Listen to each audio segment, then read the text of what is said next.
Friday the 17th of November 2017, 10:38 press release. United Nations UN agency chiefs call for immediate lifting of humanitarian blockade in Yemen. The 16th of November 2017, with much of Yemen's air, sea and land entry points closed, heads of 3 United Nations agencies on Thursday called for immediate lifting of such blockade in the conflict-ravaged southern Arabian country so that life-saving humanitarian supplies can pass, while the Saudiled military coalition has partially lifted the recent blockade of Yemen. Closure of much of the country's air, sea and land ports is making an already catastrophic situation far worse, said a joint statement issued by World Food Programme WFP Executive Director David Beasley, UN Children's Fund UNICEF Executive Director Anthony Lake, and World Health Organization WHO Director General Tedros Adhanom Ghebreyesus. The space and access we need to deliver humanitarian assistance is being choked off, threatening the lives of millions of vulnerable children and families, the statement added.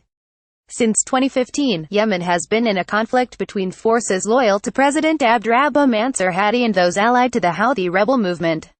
The UN agency chiefs jointly appealed for the coalition to permit entry of life-saving supplies to Yemen, describing the situation the worst humanitarian crisis in the world, in which more than 20 million people, including over 11 million children, are in need of urgent humanitarian assistance. At least 14.8 million are without basic healthcare, and an outbreak of cholera has resulted in more than 900,000 suspected cases.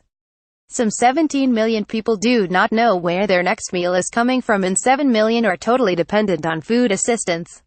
Severe acute malnutrition is threatening the lives of almost 400,000 children. As supplies run low, food prices rise dramatically, putting thousands more at risk, the statement said.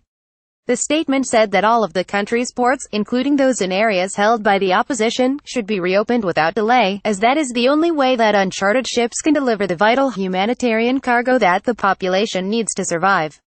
Flights from the UN Humanitarian Air Service, into and out of Yemen, should be given immediate clearance to resume. The clock is ticking and stocks of medical, food and other humanitarian supplies are already running low, the statement said, warning that the cost of this blockade is being measured in the number of lives that are lost. On behalf of all those whose lives are at imminent risk, we reiterate our appeal to allow humanitarian access in Yemen without further delay, it said.